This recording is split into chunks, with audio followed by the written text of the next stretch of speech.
आप देख रहे हैं बी न्यूज। खबर गांव की हो, खबर शहर की हो, खबर पूरी दुनिया की हो, हम आपको दिखाते हैं हकीकत। तो बने रहिए इस चैनल के साथ।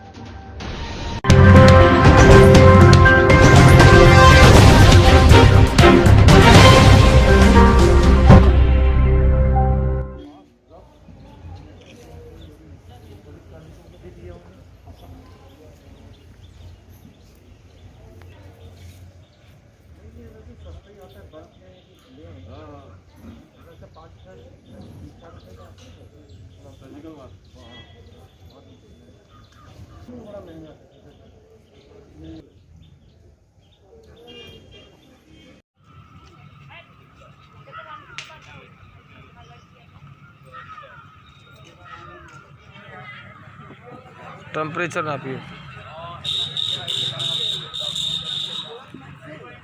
आज मैं पहुंचा हुआ हूं बीआईडी पीजी कॉलेज के मैदान में बाबा राघोदास स्नातकोत्तर महाविद्यालय जो कि इसी नाम से जाना जाता है।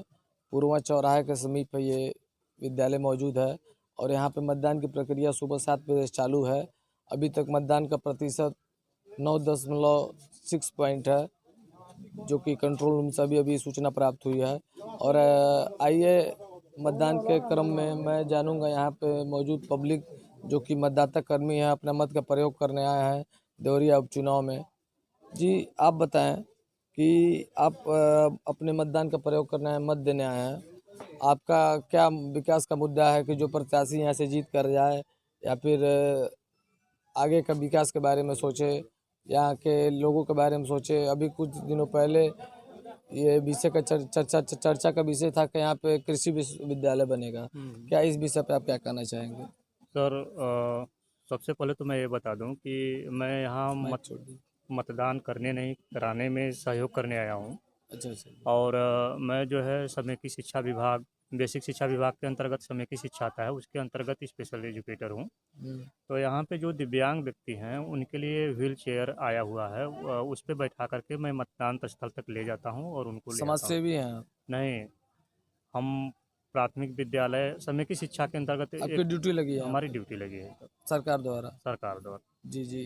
तो वो व्हील चेयर आया हुआ है जिसपे हम उनको ऐसे व्यक्तियों को जो वहाँ अंदर तक नहीं जा पाते हैं, जी। तो उनको व्हील चेयर पे बैठा कर ले जाना और ले आना, और मतदान सुचारू रूप से पूर्ण हो जाए, इसमें सहयोग करना मेरी। इनका कहना है ये विकलांग, जो भी विकलांग भाई हैं उनको व्हील चेयर तक ले जाना, मतदान केंद्र तक ले जाना और उन्हें मत का प्रयोग कराना और उनके द्वारा मतदान कराना। आइए इसी क्रम में हम एक मतदाता युवा से जानेंगे कि क्या ये अपने मत का प्रयोग पहली बार कर रहे हैं या इसके पहले भी पहली बार कर रहे हैं? पहली बार कर रहे हैं। आपको क्या लगता है कि जो प्रत्याशी यहाँ से जीत के जाएंगे, 4 प्रत्याशी तो ब्राह्मण त्रिपाठी प्रत्याशी हैं और भाजपा से भी बगावत कर चुके पिंटू सिंह भी प्रत्याशी हैं, आपको क्या लगता है कि किस प्रत्याशी की जीत होगी और क्या वो प्रत्याशी जीत के जाने के बाद से युवाओं के बारे के भविष्य के बारे में सोचेगा? बिल्कुल, हम लोग वोट इसलिए दे रहे हैं कि ताकि जो भी प्रत्याशी जीत के जाए वो युवाओं के भविष्य के बारे में सोचे और जो है हम लोग का विकास हो। इसके पहले जितने प्रत्याशी जीत कर गए, क्या उन्होंने कुछ युवाओं के बारे में सोचा, कोई रोजगार या फिर कोई विकास का? नहीं, किसी ने नहीं सोचा, बहुत कम हुआ, जो भी हुआ बहुत कम हुआ।